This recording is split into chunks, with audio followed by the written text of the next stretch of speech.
Muy buenas a todos. A ver, que controlemos que está todo en orden, que acabo de que compartir en redes sociales. Si nos vais comentando los que estáis aquí en el chat con nosotros y nos escucháis todo y que está todo, que todo funciona correctamente, que estoy aquí comprobando. Perfecto. A ver.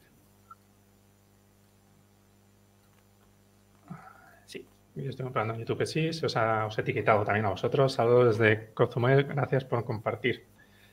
Muy buenas, siempre nos veis desde un montón de sitios. Y Manuel también, a él lo conozco, que espero verte este fin de semana, Manuel, en Sevilla. Barto Eliche, por ahora sí, genial, muchísimas gracias. Y todo.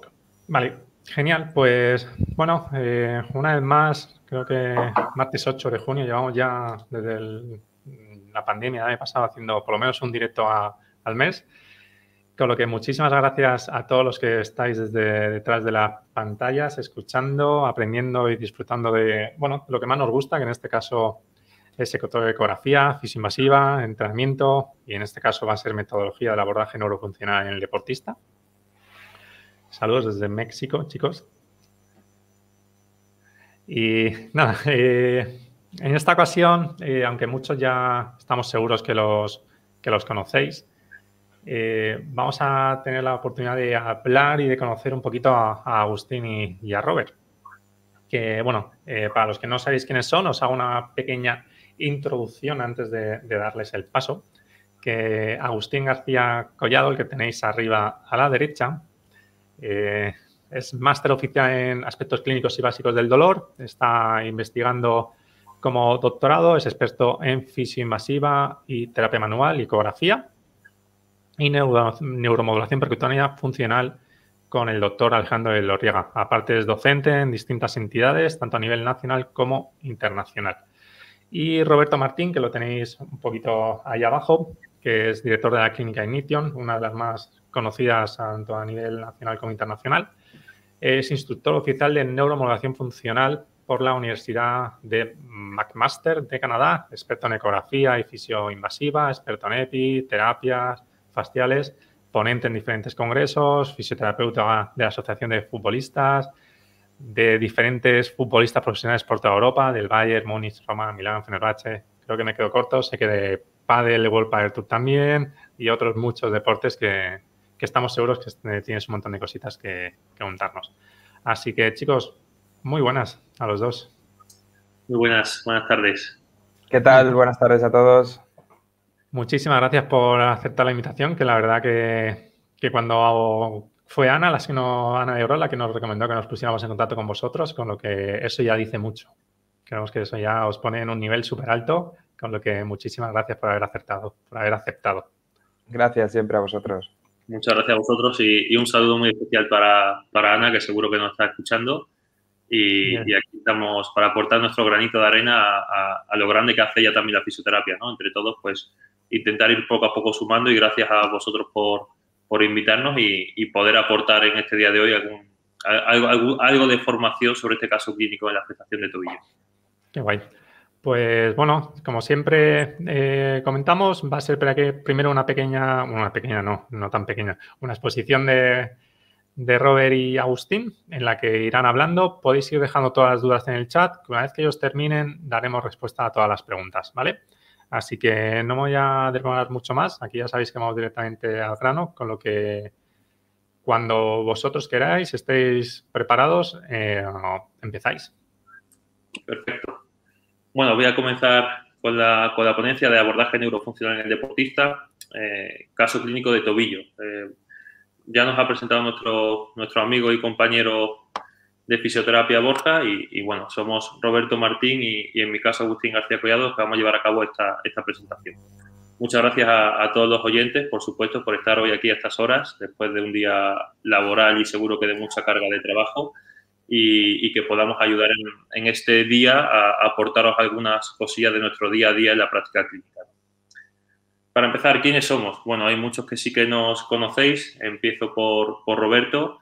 Es como ya ha comentado Borja, el director de la clínica Ignition, donde ambos trabajamos juntos hace 6 años. Trabaja con futbolistas profesionales por toda Europa, incluso a nivel internacional. y trabaja normalmente con muchos deportistas, sobre todo especializado en tratamiento de jugadores de pádel y en futbolistas porque es fisioterapeuta de AFE.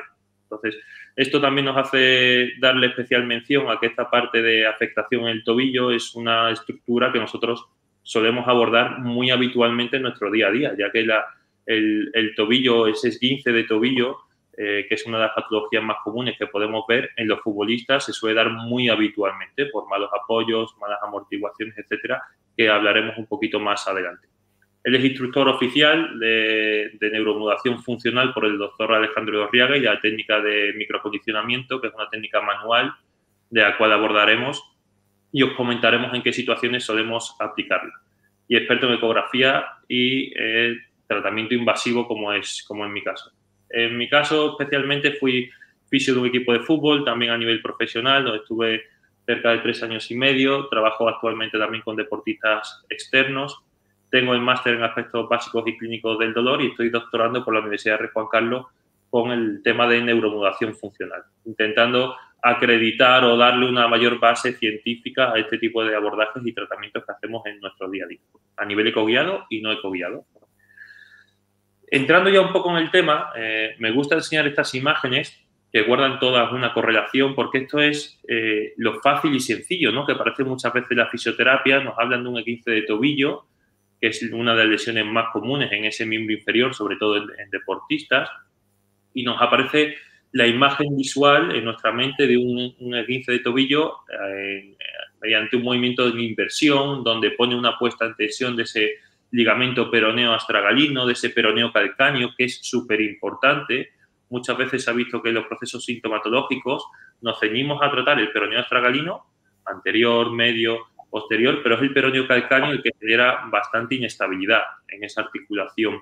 Entonces, hay que empezar a cambiar de ver estas imágenes tan bonitas que nos ponen en internet, esos mecanismos de inversión y de eversión que generan una lesión de un tipo de estructura u otra, y de ver esos procesos inflamatorios tan llamativos, que esto es lo que acude a nuestra consulta. ¿Es tan fácil verdaderamente este tipo de afectación? Porque cuando hablamos de un esguince agudo tras un traumatismo, sí que es cierto que nos basamos en estas imágenes para poder hacer después un abordaje y un correcto razonamiento clínico.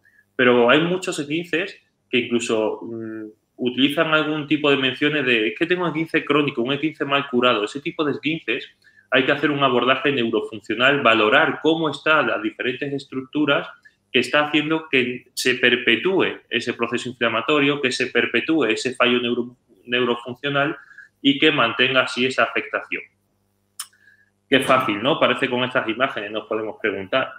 Si hacemos un abordaje directamente sobre esa estructura articular lesionada, es decir, ese complejo tibio-peroneo astragalino, pues vamos a tener como conceptos básicos un dolor mediado por los nociceptores que envía esa información nociceptiva o dolorosa.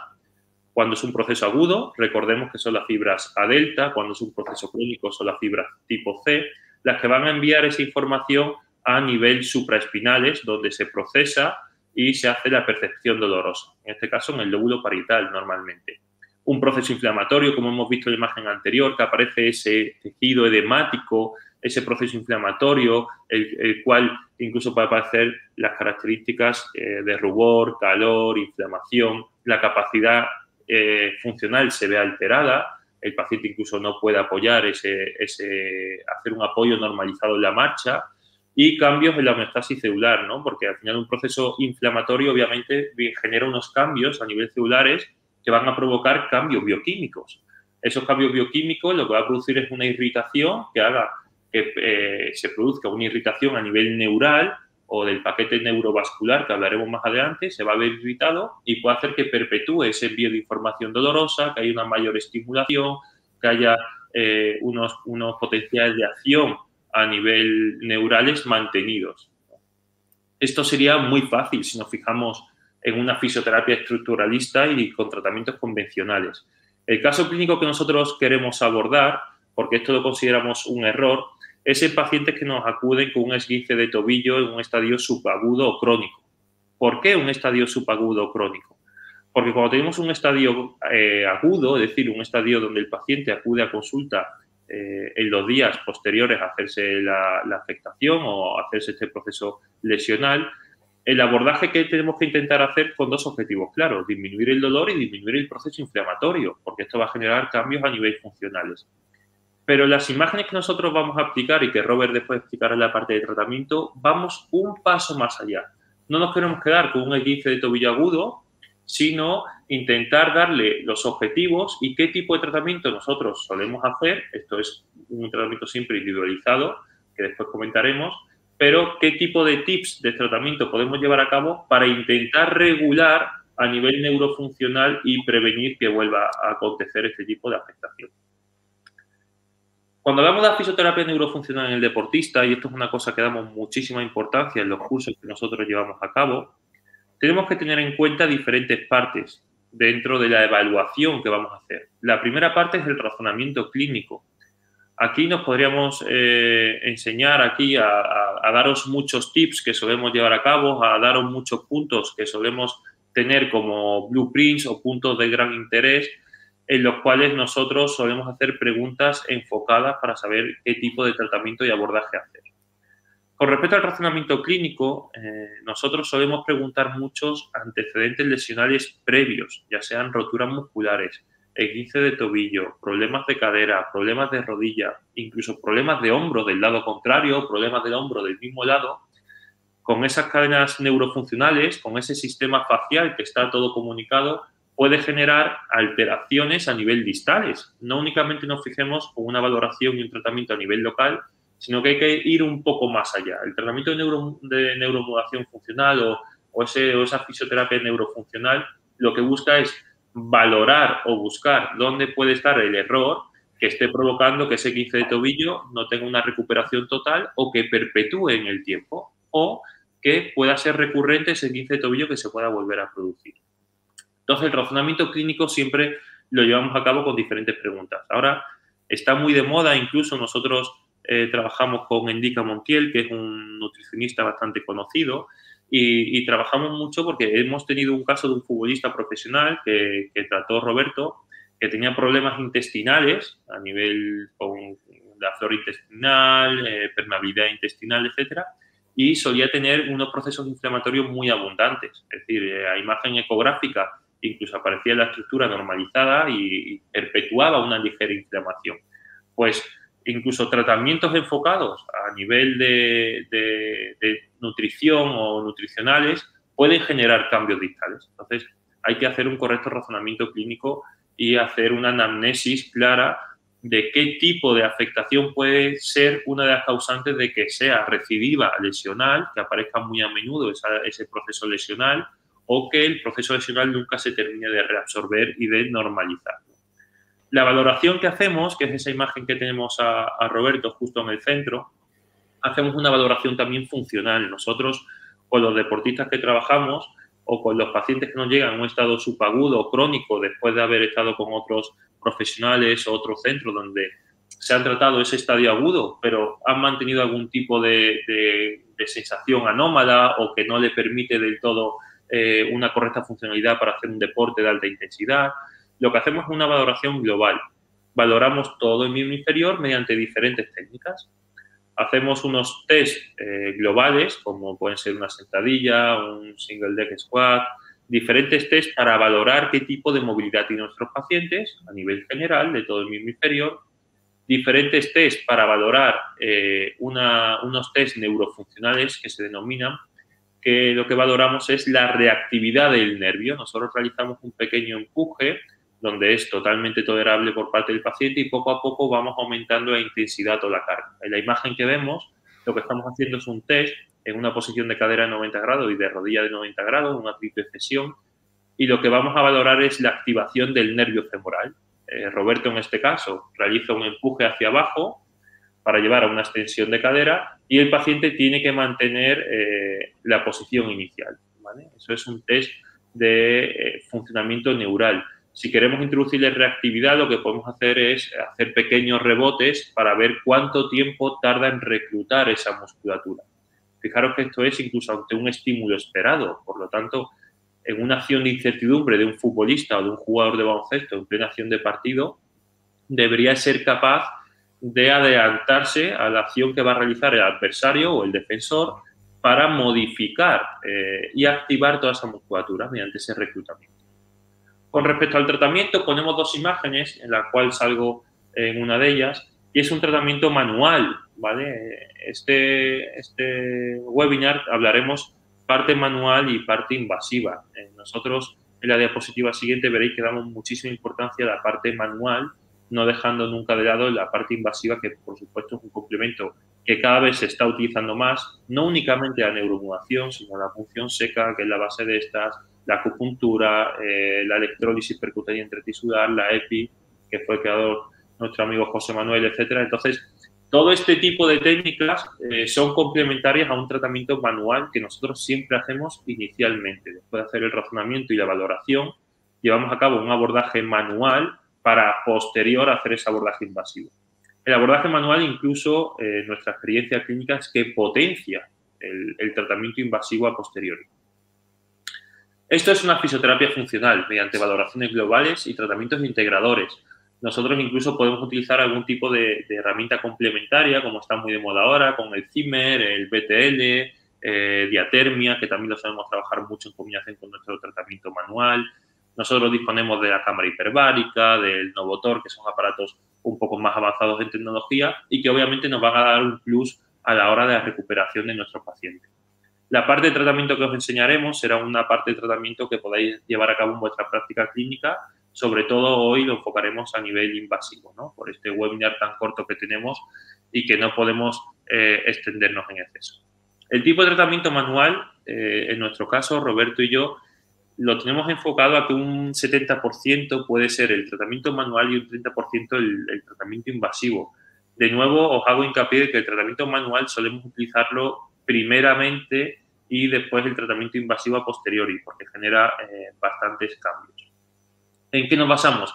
En nuestra experiencia clínica, que al final llevamos muchísimo más tiempo trabajando a nivel manual que con el tema invasivo, aunque nosotros nos respalda y nos diferencia mucho que solemos trabajar con esta experiencia clínica invasiva y que nos seguimos formando en ella, pero el tratamiento manual le damos una gran importancia y relevancia principalmente. Y la evidencia científica. En el caso mío, por ejemplo, estoy con el tema del doctorado mediante la neuromodulación funcional y estamos investigando un poco qué tipo de artículos hay, qué tipo de calidad de artículos hay existentes y cómo poder unificarlos para seguir ahondando un poco más en este tema, ¿no? Pero sí que es cierto que mi experiencia es que la experiencia clínica va siempre un pasito por delante de esa evidencia científica. Cuando nos damos cuenta de que algo funciona en nuestra clínica, como es el tratamiento invasivo, empiezan a salir esos artículos para poderlos llegar a respaldar y darle una base de sustentación más sólida.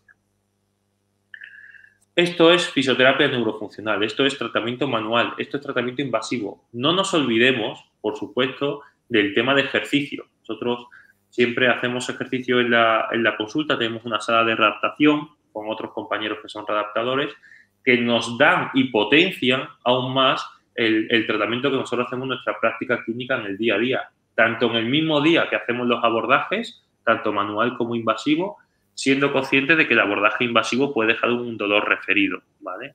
Pero hacemos unos test globales previos, unos test funcionales, unos test analíticos neuromotores para valorar cada nervio de manera específica, los principales troncos nerviosos y hacer un trabajo sobre ello. Los test neurofuncionales, que posiblemente salga la pregunta, solamente valoran nervios motores. Hay nervios sensitivos de gran importancia y gran relevancia clínica, como puede ser el nervio safeno, que tiene una ramita articular que va hacia el tendón rotuliano, como tiene una ramita que llega incluso hasta la zona del primer meta, del dedito gordo. Esto lo solemos trabajar también a nivel de afectaciones crónicas en pacientes con tobillo con un dolor difuso, el nervio sural da un dolor en la cara externa, también solemos abordarlo. Pero este tipo de abordajes no se pueden medir mediante los test neuromotores, porque como la palabra dice, son nervios motores los que valoramos y no sensitivos. Esta diapositiva que remarco es un tratamiento funcional que hacemos sobre un paciente con una tendinopatía tilia que venía por un esguince de tobillo recurrente. Esto era un deportista, en este caso era un jugador de tercera división que yo abordé, y tenía una afectación tras un esguince de tobillo crónico, que él venía diciendo que tenía edema, que nunca se terminaba de recuperar, que se le reproducía una pequeña inflamación y dolor al acabar el ejercicio, y derivó en una tendinopatía aquilia. ¿Nosotros el abordaje de tendinopatía aquilia lo hicimos? Sí, por supuesto, pero previamente hicimos un abordaje manual e invasivo sobre el tobillo para mejorar esa estabilidad. Si no tenemos una buena estabilidad en nuestra primera articulación, que es el tobillo, la fuerza ascendente va a estar dispersada, va a estar modificada y puede venir dolores en diferentes puntos. Rodilla, que es una articulación intermedia, en cadera o en diferentes estructuras a tu paso. ¿Por qué tanta importancia en el tratamiento manual, ¿no? Pues bueno, los efectos de la terapia manual pueden comprobarse con muchísima evidencia que los avalan. Produce una disminución de adherencia a los tejidos. Fijaros en ese tipo de esguince de tobillo que podemos hablar de a nivel subagudo crónico, las adherencias del tejido, el antiguo círiax, ¿no? Al final eso es un tejido que está fibrótico, que tiene una adherencia, que tiene una falta de elasticidad, ese ligamento, y se hacía este tipo de abordaje, el círiax, ¿no? Que antiguamente se utilizaba y ahora ha quedado un poco en desuso. Pues con el tratamiento manual podemos buscar disminuir esas adherencias y esa falta de elasticidad. Aumentar el flujo sanguíneo, muy importante, porque si tenemos un componente inflamatorio asociado, tendremos que aumentar ese aporte sanguíneo para producir una eliminación de esas sustancias de desecho, ¿no? Se puede utilizar también incluso la diatermia después del tratamiento manual. El aumento de actividad parasimpática, también muchas veces simplemente el colocar la mano encima del paciente va a generar una disminución, una regulación de esos niveles de estrés, de ansiedad. Deportistas de alto nivel, de alto rendimiento, pacientes con estadios crónicos y que llevan mucho tiempo con limitaciones funcionales, etcétera, su actividad simpática y parasimpática, ese sistema nervioso autónomo, se ve alterado.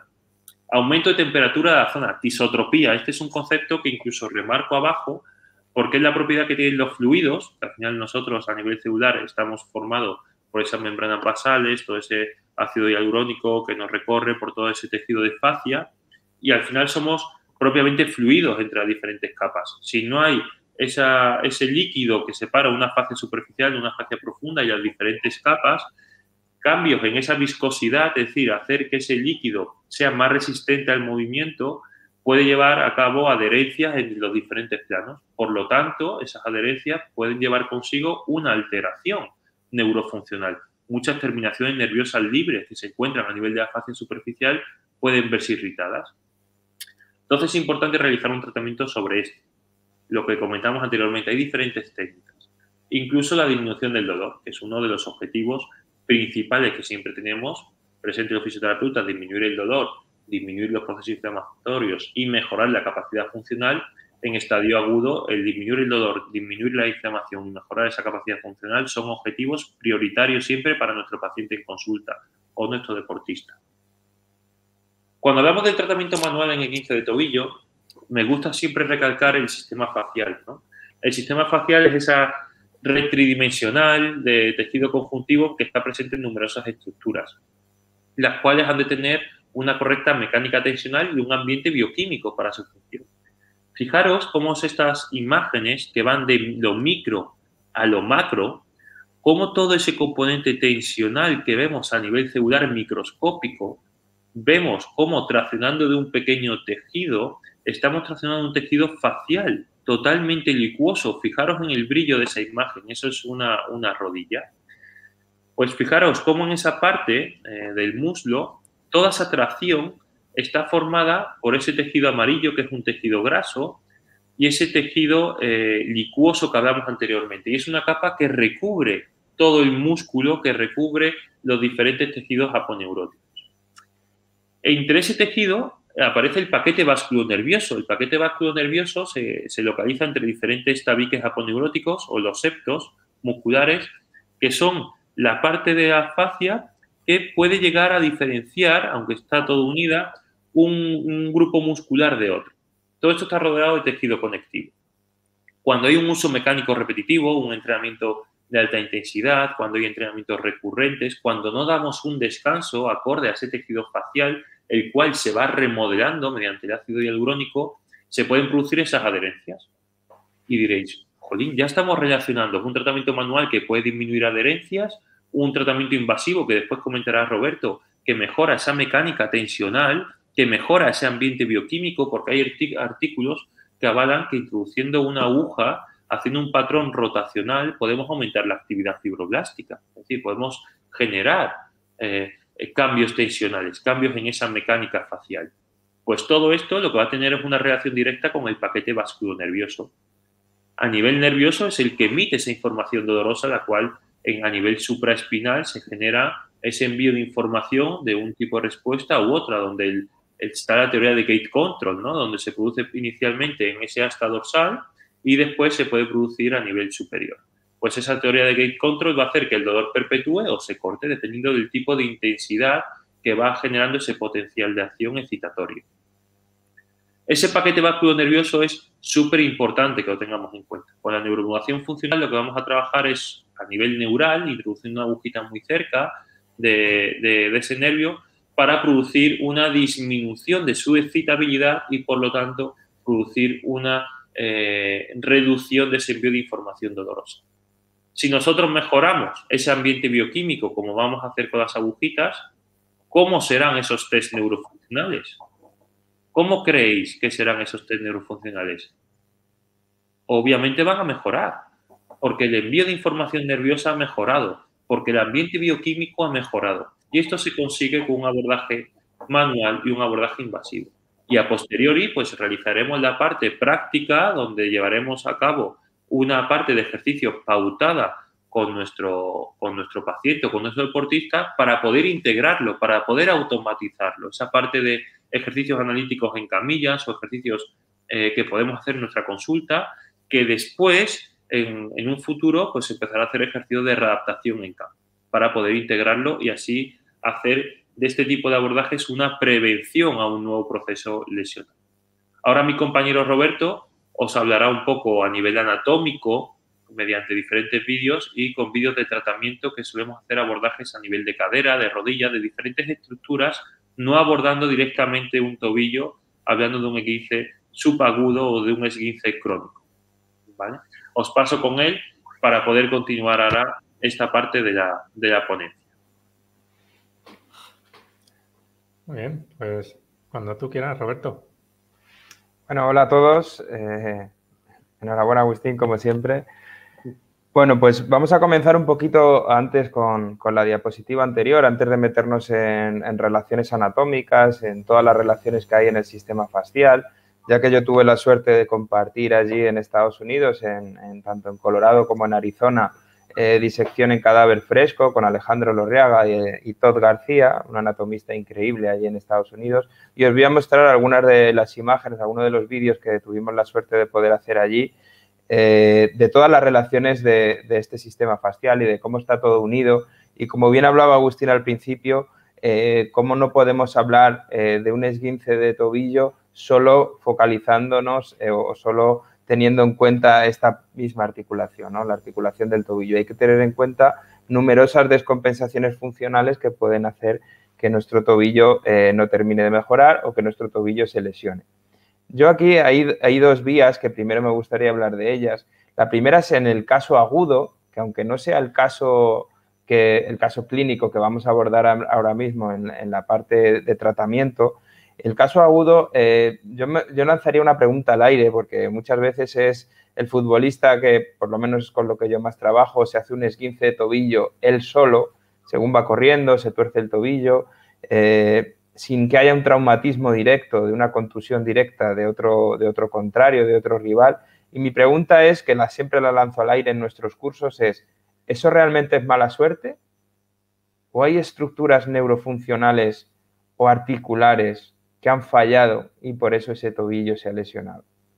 Para mí, por lo menos bajo mi experiencia, cada vez me doy más cuenta de que esos esguinces agudos que se han producido los futbolistas solos, realmente ha habido un fallo neurofuncional que ha provocado que ese esguince no haya sido capaz de activar ese sistema neural y, por lo tanto, proteger esa articulación y que no haya habido ese proceso agudo, ese proceso lesivo del paquete cápsulo-ligamentoso, ¿no?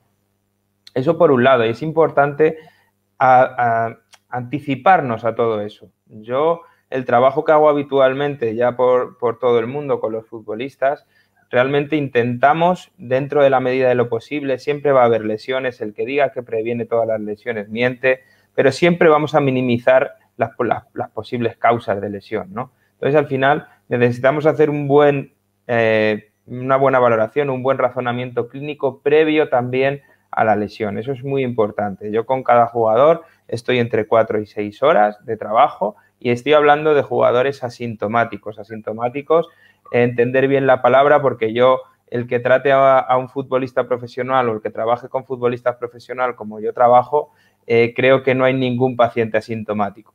Y el que tenga un paciente asintomático, que se mire el paciente el pulso, porque igual ha fallecido, ¿no? Yo siempre lo decimos de broma, que el día con los futbolistas, que el día que no les duela nada es que se han muerto probablemente, ¿no? Entonces, asintomáticos me refiero a que no hay un proceso limitante, un proceso que impida la actividad deportiva, ¿no? Entonces, debemos y tenemos que trabajar, y nosotros hemos creado un curso precisamente para eso, para prevención y mejora del rendimiento en el futbolista, porque realmente creemos que la parte de prevención cada vez debe ser más importante de abordar. Nosotros, la formación que tenemos allí en Canadá, realmente allí en Estados Unidos se utiliza muchísimo el trabajo preventivo y aquí cada vez lo vamos usando más, pero no con la misma manera o de la misma forma tan habitual como lo hacen allí, ¿no? Entonces, bueno, por otro lado, ¿por qué hemos elegido la parte del esguince subagudo?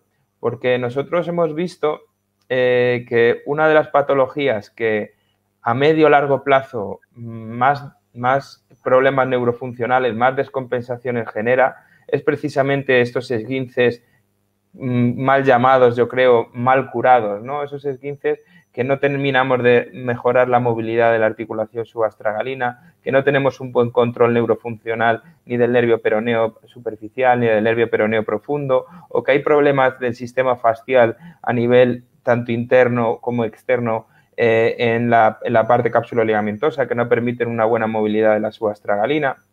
Si no tenemos una buena movilidad del tobillo, por ejemplo, una buena flexión dorsal del tobillo, en el impacto siempre el deportista, siempre el futbolista va a cortar un poquito el impacto porque no va a tener esa buena flexión dorsal y va a generar tensiones en toda la cadena posterior. Si hay tensiones en toda la cadena posterior, a medio o largo plazo podemos tener un futbolista que esté rompiendo el sóleo continuamente o que esté rompiendo la parte miofascial de gemelo interno sóleo o que esté teniendo lesiones habituales en los isquiosurales o realmente que esté teniendo problemas lumbares, que también puede pasar, ¿no? Entonces hay que tener muy en cuenta la articulación del tobillo. Cuando hay un proceso lesional en el tobillo, hay muchas estructuras como el flexor largo del dedo gordo, el tibial posterior, los músculos peroneos, determinada musculatura que hay que ver si realmente a nivel neurofuncional después de ese proceso patológico está funcionando bien o no. Hay que valorar también, por supuesto, la movilidad tanto de la articulación subastragalina para valorar toda esa movilidad de flexión dorsal. Hay que valorar también la movilidad o no del propio a la articulación metacarpofalángica del primer dedo, porque muchas veces se producen lesiones ahí que pasan totalmente desapercibidas. Hay que valorar la rotación tibial, si se ha producido algún bloqueo de la rotación tibial. Ahora veremos todo ese tipo de relaciones anatómicas que nos podemos encontrar con un esguince subagudo. Pero vuelvo a repetir, en un esguince agudo, para mí, casi nunca es mala suerte cuando se produce esa lesión sin una contusión previa o sin un impacto directo sobre el futbolista. Vamos allá ahora con vídeos de anatomía hechos allí en Colorado, en este caso. Robert, ¿puedes darle a ocultar donde te sale lo de está convirtiendo sí, por supuesto. tu pantalla? Perdón. Así lo vemos todo entero. Vale, genial, todo tuyo. Aquí tenemos, pues un cadáver en el que vamos a ver, es un cadáver fresco, está recién abierto, un poco desagradable, pero bueno, es la realidad. Nosotros nos encontramos esto, aquí ya hemos quitado bastante tejido fascial. Si os fijáis en la zona de los peroneos, que está un poquito menos limpia, vais a ver todo ese tejido brillante del que hablaba Agustín, ¿no? Todas esas relaciones fasciales. Aquí decirme, en la parte superior y externa de la rodilla, dónde está el tibial anterior, dónde está el extensor de los dedos, dónde están los peroneos. Realmente esto es la realidad de lo que se muestra en los libros. No, aquí se muestra todo como un pegote unido por tejido fascial, que realmente es la realidad de lo que nos encontramos en una rodilla, ¿no? O en una parte lateral externa de la rodilla. Esto no es como nos ponen en los libros, que está todo bien separado, los peroneos, el tibial. Esto es lo que nos encontramos en realidad. Ahora vamos a ver en el vídeo la relación directa que hay entre la cabeza larga del bíceps femoral y los peroneos. Realmente es una unión sin solución de continuidad. Y a su vez, del bíceps femoral con la fascia del glúteo mayor, que tiene inserciones directas en el bíceps femoral. Entonces, cuando tratemos un paciente con un esguince subagudo de tobillo, realmente tenemos que irnos hasta la cadera, no podemos quedarnos en el tobillo. Incluso a través del glúteo, con el dorsal ancho, podemos llegar hasta el hombro y la zona cervical. Pero bueno, para no complicarlo mucho, vamos a ver el vídeo y vamos a quedarnos aquí en la parte de la cadera. Vamos a quitarle el sonido, porque aquí está cogiendo el músculo, la cabeza larga del bíceps femoral, nuestro amigo Mike, un crack también ahí en Estados Unidos, trabaja con muchos jugadores de hockey, y la cabeza corta, nos está enseñando ahí el fondo. Y fijaros cómo parece que es la propia continuación de los peroneos, ahí ya los tenemos un poquito más separados para que se visualice mejor el vídeo, la relación, pero fijaros cómo parece una continuación el bíceps femoral de los peroneos. Esa es la realidad. Realmente, si hay un problema en los peroneos, si ha habido un problema subagudo en el tobillo, ¿pensáis que no va a afectar directamente a ese bíceps femoral con posibles roturas a medio o largo plazo de ese bíceps femoral, que no encontremos la causa, no sepamos por qué? Y fijaros la fascia glútea que está tocando Mike ahora, cómo está totalmente anclada al bíceps femoral. No hay solución de continuidad entre la fascia glútea, que tiene anclajes directos en el tejido miofascial del bíceps femoral, y el propio glúteo mayor. Entonces, si no hay solución de continuidad desde el glúteo mayor hasta el tobillo, creo que deberíamos tener en cuenta, bueno, pues todas estas estructuras que estamos hablando a nivel de cadera, estructuras a nivel de rodilla y estructuras a nivel de tobillo. Todo está realmente unido, ¿no? No hay una solución de continuidad entre ellas. Entonces, cuando hay un proceso patológico, como hablábamos, subagudo en el tobillo, podemos tener afectación directa de este músculo bíceps femoral, que es tan habitual que se rompa en el fútbol. Es una lesión súper habitual, mucho más habitual de lo que nos pensamos. Igual en el glúteo mayor podemos tener mala activación del glúteo mayor por culpa de un esguince de tobillo, por esas conexiones fasciales que tenemos a través de peroneos y bíceps femoral, mala activación del glúteo mayor, y que esa dispersión de fuerzas, que es la principal función de nuestro glúteo mayor, no se haga de manera correcta y poder tener patologías en la rodilla, porque realmente si cuando nosotros impactamos en el suelo no hay una buena dispersión de fuerzas, podremos tener más tensión o más impacto en la rodilla, pudiendo generar lesiones meniscales.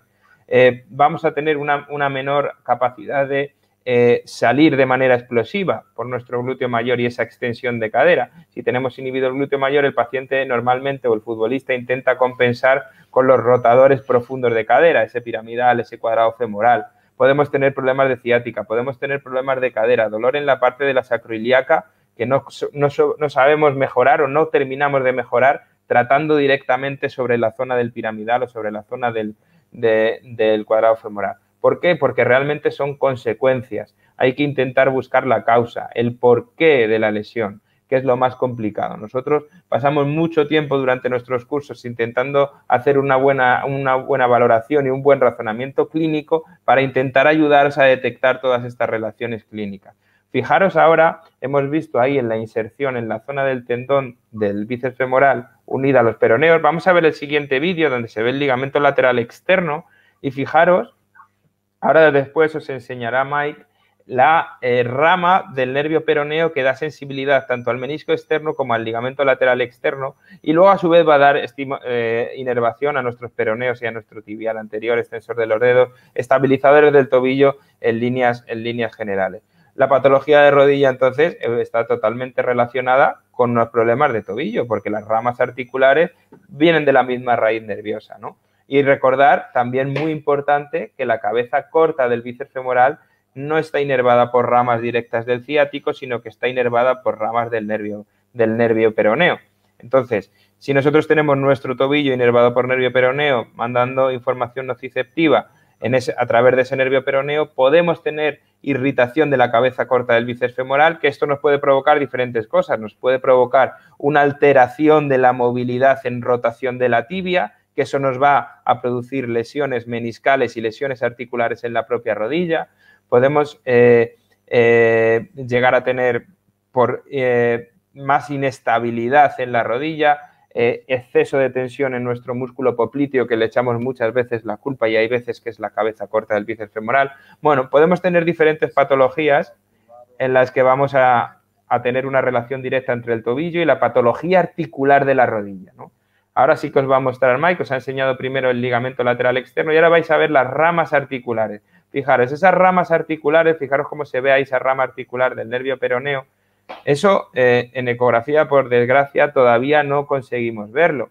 Entonces, hay determinados tratamientos, como veréis a continuación, de los que, por supuesto, utilizamos ecografía y hay algunos para ver estas ramitas que o bien nos ayudamos de nuestra terapia manual o bien, sabiendo estas relaciones anatómicas, haciendo terapia invasiva sin ecoguiar, ¿vale? Tratamientos que hacemos habituales. Hemos visto en cadáver también, tampoco quería llenar de imágenes de cadáver, para eso tenemos los cursos y vemos todas estas relaciones anatómicas. La relación de nuestro nervio glúteo superior a través de nuestro tensor de la fascia lata, que es un músculo que se sobreactiva en exceso cuando hay debilidad en el glúteo medio, y tenemos muchos problemas de los jugadores de fútbol que normalmente controlan el balón y se giran, controlan el balón y se giran. Tenemos muchos problemas en la zona del tensor de la fascia lata que nos bloquean la movilidad de la cadera. Si hay un bloqueo de la movilidad de la cadera, va a haber otras estructuras que van a tener que compensar, ¿no? Y eso nos puede llevar a afectaciones distales del tobillo. Aquí tenemos un ejemplo de tratamiento de un futbolista profesional en el que abordamos el nervio glúteo superior y fijaros cómo llega nuestra contracción hasta esa parte lateral de la rodilla que estábamos hablando antes, ¿no? Esa conexión directa con los peroneos. Aquí podremos tener un tratamiento distal, a distancia, más que distal, a distancia de nuestra patología del tobillo que estábamos tratando con este deportista, buscando realmente la causa real de su lesión. Aquí tenemos un tratamiento mucho más global. Esto ha sido recientemente un futbolista que vino de Estambul, y tenemos el trabajo sobre el nervio glúteo inferior, en este caso, por trabajo de esa fascia glútea, con nuestro tratamiento sobre la cabeza larga del bíceps femoral. Ya aprovechamos si tenía algún exceso de tensión por otras lesiones antiguas en la pierna izquierda, pero bueno, el trabajo era sobre la pierna derecha, y cómo trabajábamos directamente el nervio ciático, que ahora veremos alguna imagen de cómo podemos ver esto ecográficamente. Fijaros la contracción, el estímulo, cómo llega hasta la zona distal, la zona de debajo de la rodilla. No se queda la contracción solo en el bíceps femoral, ¿no? Y todo eso viene dado por esas conexiones fasciales de las que hablábamos anteriormente, ¿no? Vamos a ver alguna imagen ecográfica. Esto si Ana, que desde aquí la mando un besazo enorme, nos está viendo, la va a sonar mucho esta imagen porque es de un compañero nuestro. Son imágenes en la zona de la zona baja glútea, imágenes ecográficas en las que nos podemos encontrar donde hacemos los abordajes del cuadrado femoral. Esta es una imagen que a Ana le suena porque fue ella la que descubrió este quiste sinovial en un compañero que tiene unos problemas distales en el pie. Cuando pasa mucho tiempo de pie, le nota sensación de quemazón. Y fijaros dónde tiene el quiste sinovial. Aquí vemos una ramita del nervio ciático muy cercana a este quiste sinovial que nos estaba provocando sintomatología en la planta del pie. Bueno, son zonas de abordaje habituales que podemos trabajar a nivel ecoguiado para trabajar todas estas zonas que estamos hablando del glúteo mayor en su paso del cuadrado femoral, una zona que utilizamos mucho de tratamiento.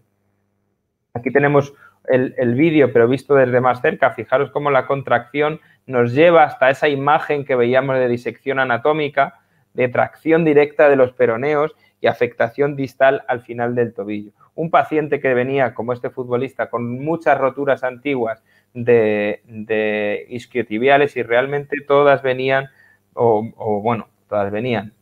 Parte de la culpa la tenían afectaciones antiguas de tobillo. Un jugador que no es que hubiera tenido muchas lesiones de tobillo, pero pensar que este jugador tan ¿cómo decir?, con tanta calidad, realmente sufría muchos impactos directos, muchas patadas directas sobre el tobillo. Eso genera microedemas, que es la parte manual de la que ha hablado Agustín, ese microacondicionamiento y esa importancia de limpiar todos los microedemas de la zona distal del tobillo.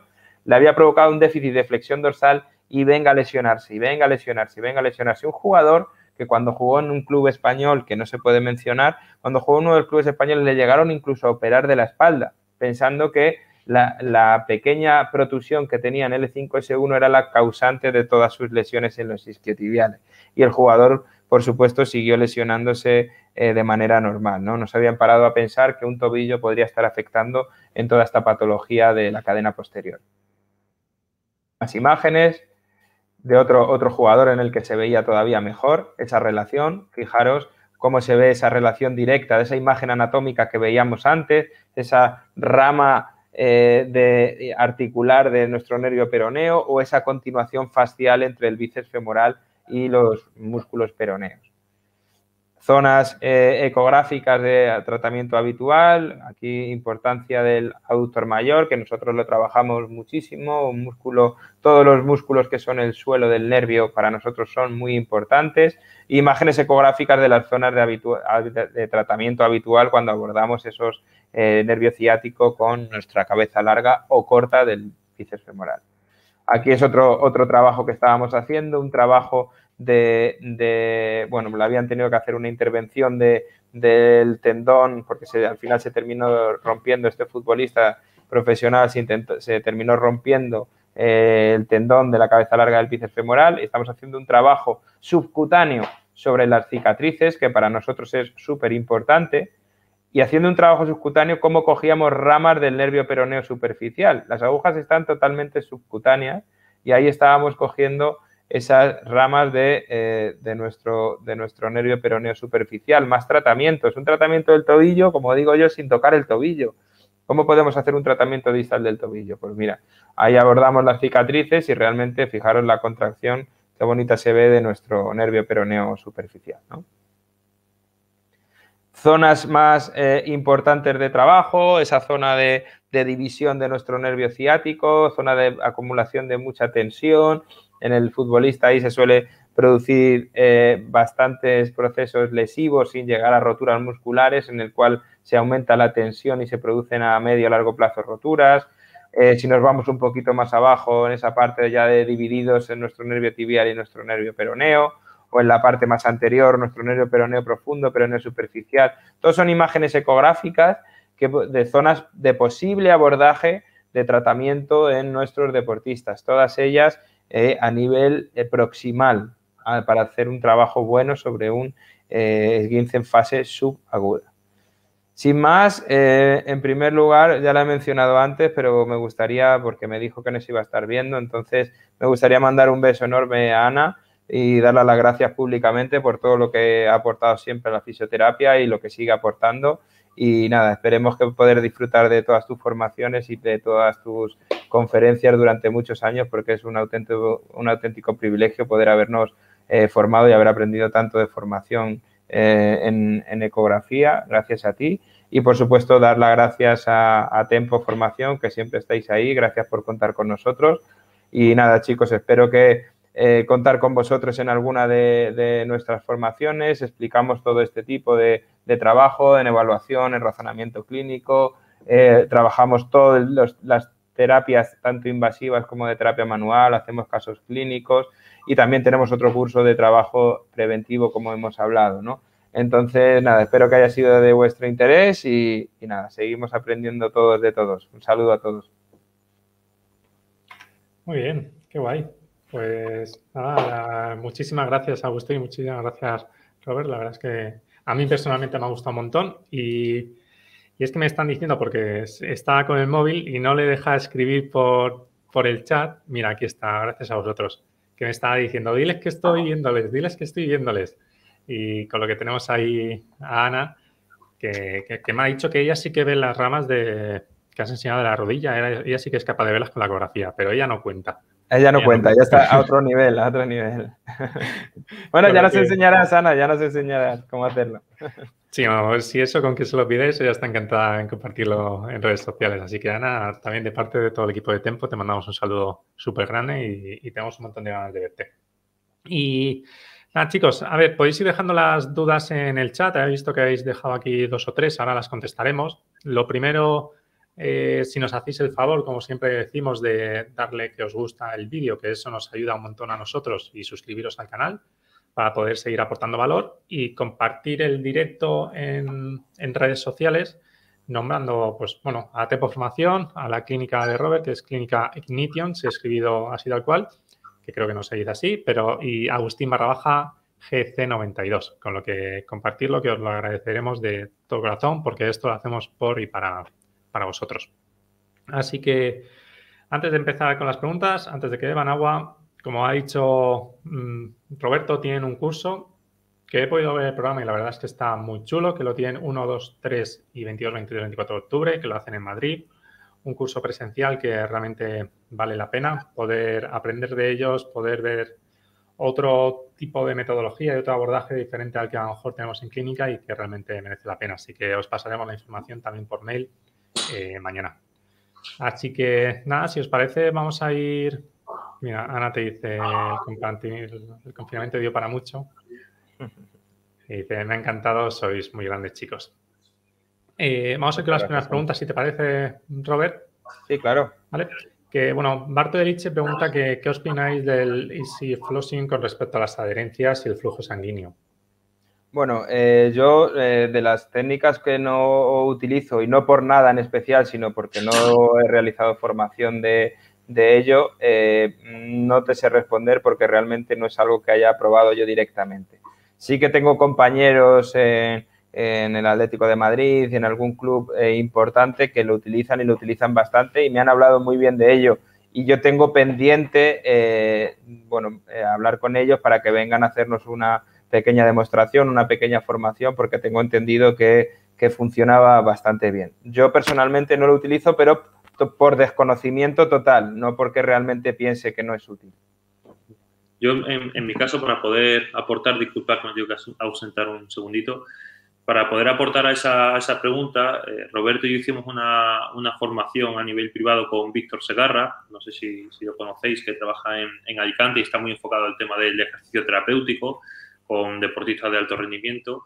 Y él sí que nos habló un poco de este tipo de terapia a nivel complementario y sí que daba muy buenos resultados. Ahí ya hablamos con Roberto incluso de hacer algún tipo de formación o de intentar implementarlo en la parte de ejercicio que llevamos a cabo en clínica, pero en mi día a día yo tampoco le suelo dar un uso para poderte exponer si tiene unos efectos muy beneficiosos o verdaderamente no nos supone un gran cambio en nuestras herramientas que usamos en nuestro día a día, como es el tratamiento manual y el abordaje invasivo.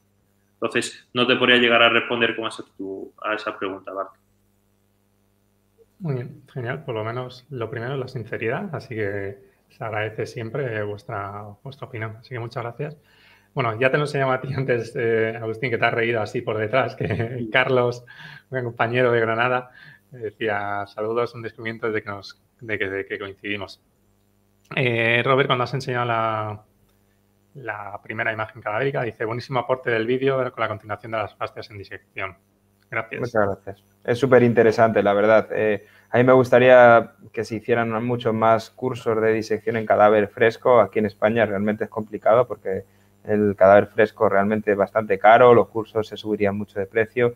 Yo he tenido la suerte de estar allí con Alejandro Lorriaga en Estados Unidos y la verdad es que es algo espectacular, que te abre mucho la mente, que te abre, que se ven muy bien todas estas relaciones faciales que existen en el cuerpo y creo que es bastante interesante. Espero que podamos disfrutar de este tipo de cursos pronto en España. Qué guay. Ya tenéis aquí Rivera, que os pone las manitas de agradecimiento desde México, Marcos desde Argentina, Roberto desde Chile, con lo que ahora mismo tenéis que sacar un curso online para poder aportar. Sí, hemos tenido la suerte de hace poquito trabajar con un futbolista, con Jair Pereira, que vino de allí de México a la clínica y la verdad estaban bastante interesados los fisios que le llevan a él habitualmente en que fuéramos para allá a hacer una formación del todo el trabajo que habíamos estado haciendo aquí durante una semana y por supuesto que no tardando mucho cuando se pase esta pesadilla del virus iremos allí a aprender de nuestros compañeros de México, en Chile, donde nos inviten, por supuesto, e intentar aportar lo que podamos nosotros y, por supuesto, aprender mucho de la fisioterapia de allí. Muy guay. Bueno, vamos a la siguiente preguntita, Guillermo Ortega, que yo creo que esto lo había leído también, que está en por redes sociales, que dice: hoy en día las terapias de liberación miofascial, algunos autores dicen que habría que hacer una presión de 950 kilos, que sería imposible liberarlo.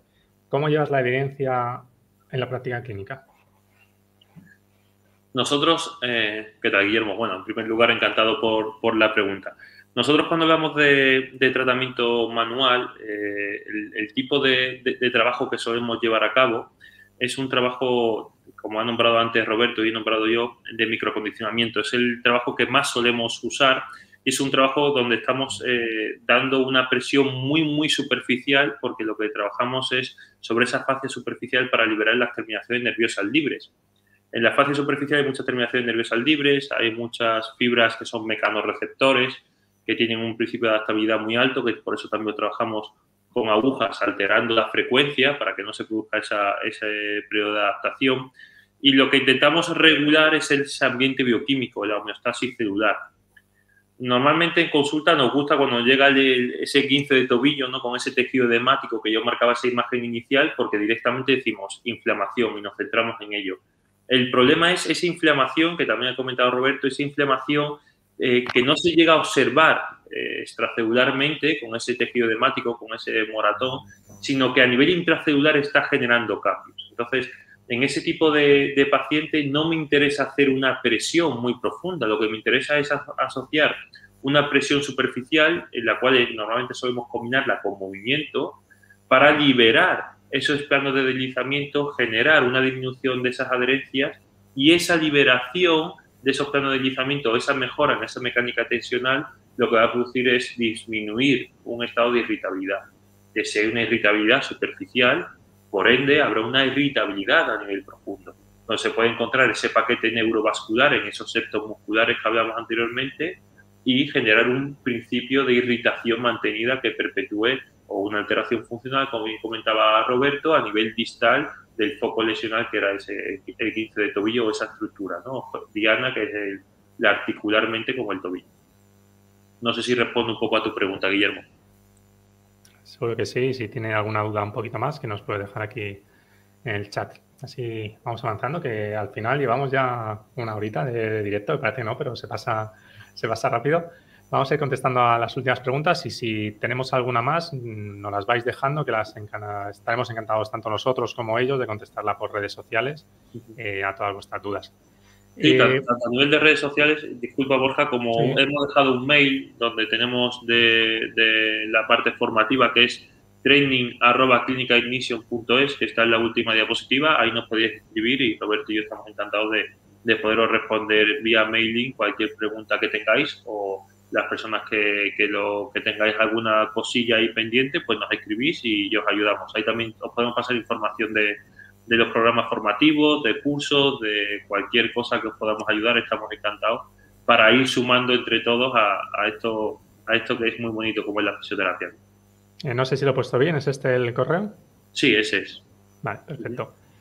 Vale, genial. Pues bueno, Raúl, mira, Guillermo te dice muchas gracias, cracks. Así que seguro que le habéis ayudado.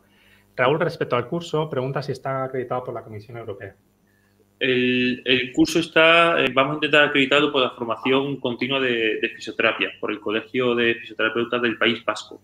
Estamos haciendo los trámites. No es fácil, porque piden ahí muchas cosillas, entonces lo estamos intentando hacer con ellos, y ya tenemos pasado un borrador y estamos a la espera de que nos contesten por si tenemos que hacer alguna última modificación para acreditarlo con la formación de fisioterapia continuada, los créditos. Perfecto. Mira, Centro Fisioenergía, que coincidimos con él también en este fin de en Sevilla, Lucas, pregunta, ¿terapia de fibrólisis diacutánea, ganchos para liberación? Sí, no, ¿vuestra experiencia? Yo mi experiencia personal, exactamente le puedo hablar igual que del Easy Flossing, que realmente no lo he utilizado y no puedo hablar demasiado, pero a mí personalmente me gusta más utilizar mis manos. Realmente tengo más sensibilidad, es mi opinión personal, por supuesto, y respeto, por supuesto que se tienen muy buenos resultados con ese tipo de terapias, pero si estáis hablando de mi experiencia personal, yo creo que hay con terapias manuales que se consiguen efectos muy potentes y que siempre van asociados a una sensibilidad que a mí personalmente me gusta utilizar más. Yo, aportando un poco a lo que comenta Roberto, sí que la he utilizado, ¿eh?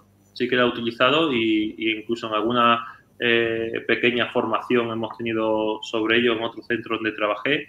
Resultados muy buenos, pero sí que es cierto que me puse de paciente también para ver esas sensaciones y es bastante desagradable, dependiendo del tipo de aplicación y del tipo de gancho que se tenga, que obviamente hay diferentes marcas, ¿no?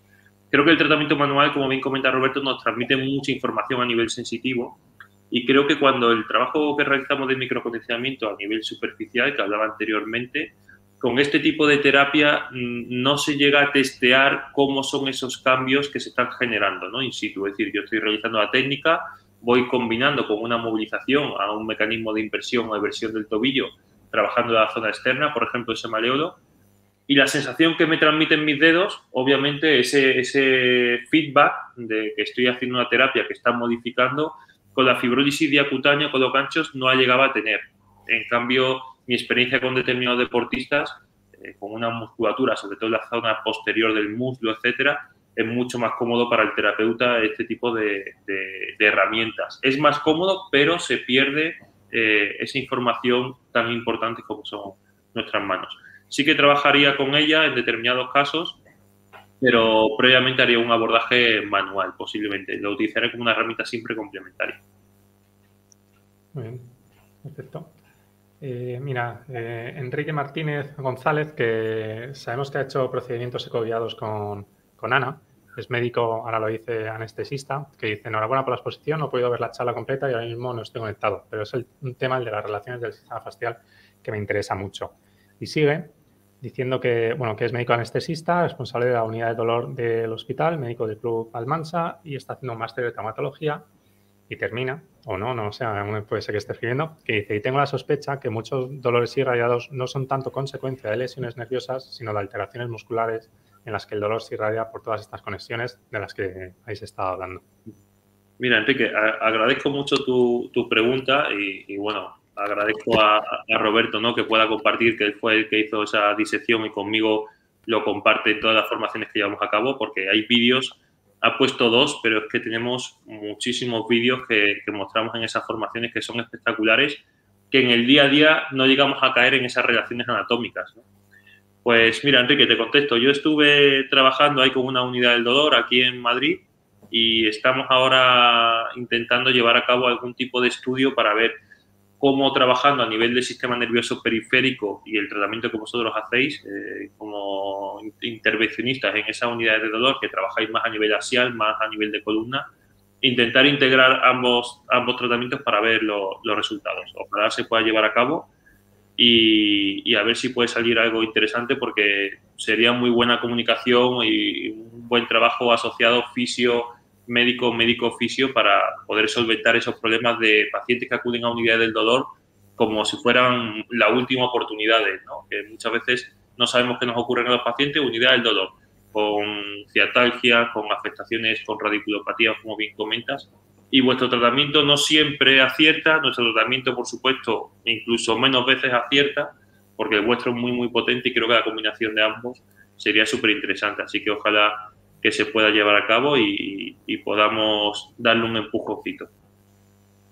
Muy bien, tenemos pendiente traerlo, a ver si también le apetece dar una charla o responder preguntas y hacer una pequeña mesa entre algún fisio y algún otro profesional de la salud, que creo que puede estar muy chula la conversación entre todos. Cuando quiera estamos dispuestos para escuchar a Enrique, que seguro que nos abre muchísimo la mente. Vamos a ir con las últimas preguntas. Ramírez Beltrán María del Rosario dice: excelente información, saludos. ¿Cuál es su técnica favorita y más funcional para el tratamiento de adherencias? ¿Cirias sigue siendo una buena opción? Raúl le ha contestado y dice: olvida Cirias, jajaja. Vale. ¿Vosotros cuál es vuestra opinión?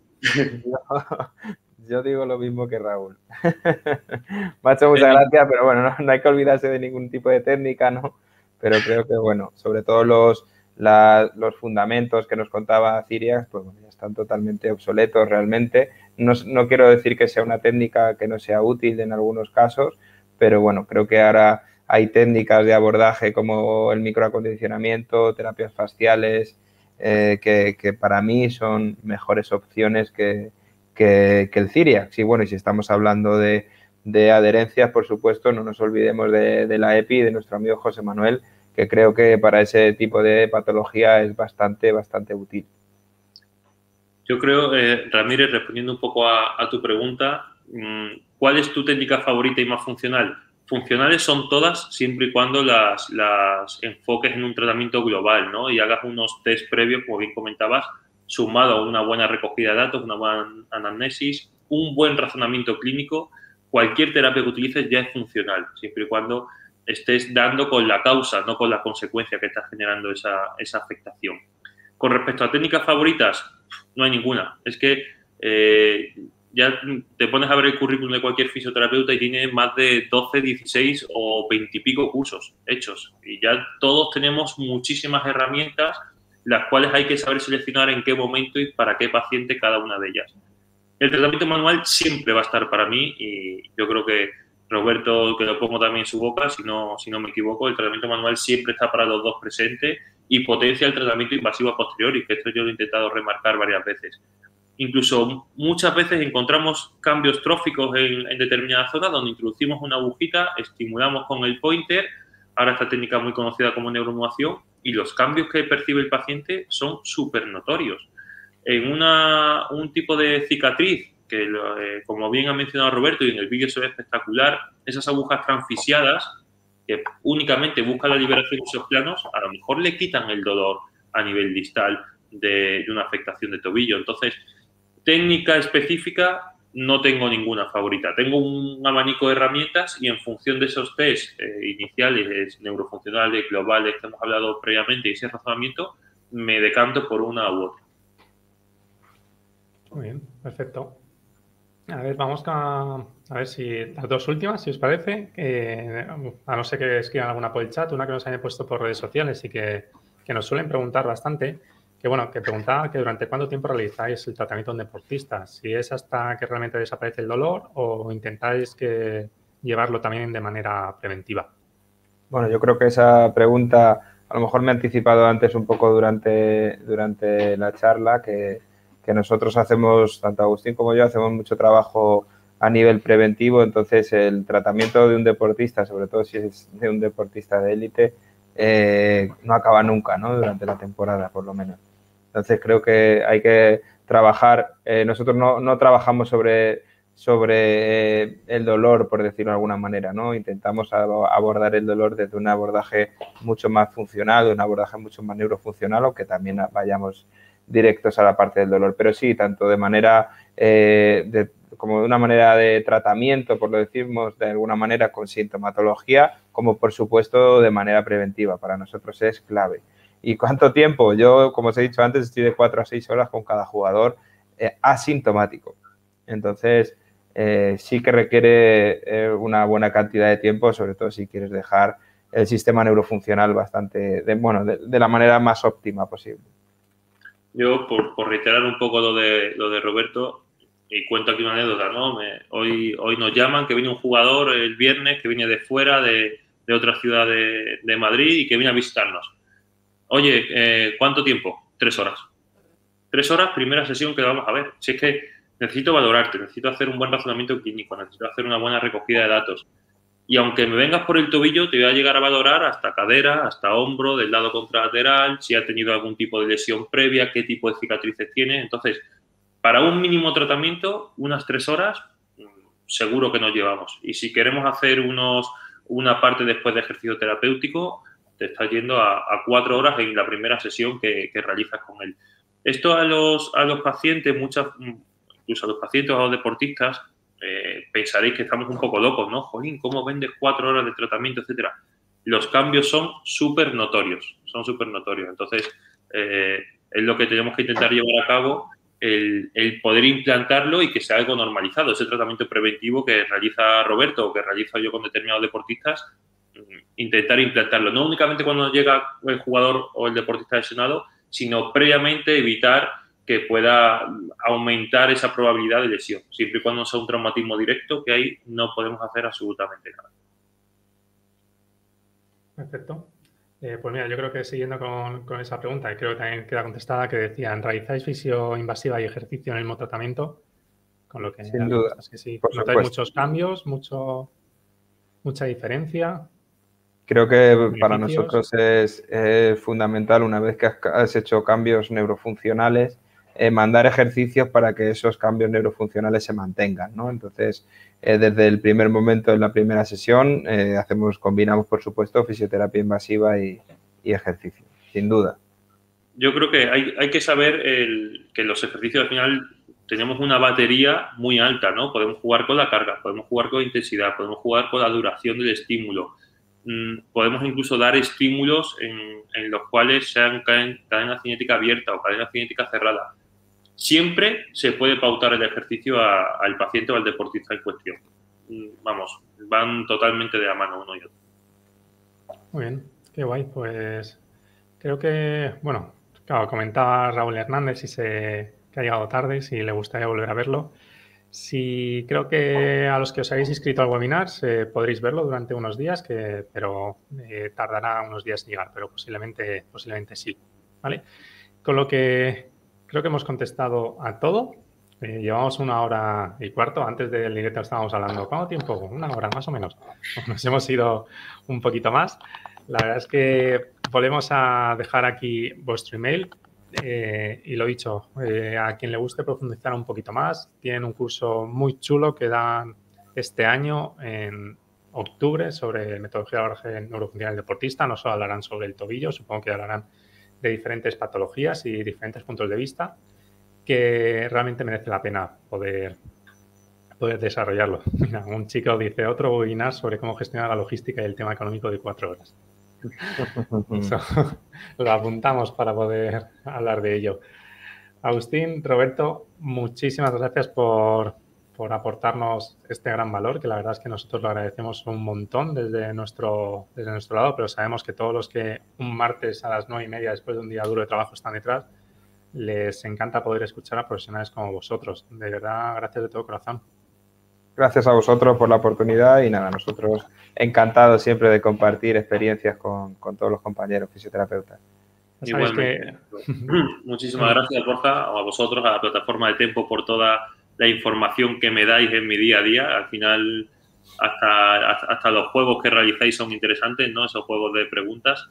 Daros las gracias por llevar esa fisioterapia, acercarla a todos nosotros y, por supuesto, a los oyentes por estar con nosotros compartiendo este tiempo y ya sabéis, tenéis ahí el mail que le ha dejado el compañero, las referencias de las redes sociales, cualquier cosa, cualquier motivo de consulta que tengáis, estamos para ayudarlos, que al final es lo más bonito de esta profesión, ¿no? Entre todos sumamos y juntos seguiremos sumando y seguiremos aprendiendo.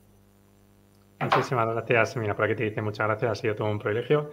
Como siempre, a todos los que estáis detrás escuchándolo, muchísimas gracias por haber estado aquí con nosotros. Suscribiros, seguir a redes sociales tanto a Agustín como a Roberto en su clínica, que aportan mucho valor y de verdad, si tenéis la oportunidad de acercaros a Madrid en octubre, aprovechar y aprender de estos magníficos profesionales que esperamos poder contar con ellos dentro de poquito y aprovechar y seguir aprendiendo. Muchísimas gracias, Agustín, muchísimas gracias, Roberto, y a todos los que estáis detrás. Os esperamos prontito en otro nuevo webinar. Hasta luego a todos. Muchas gracias.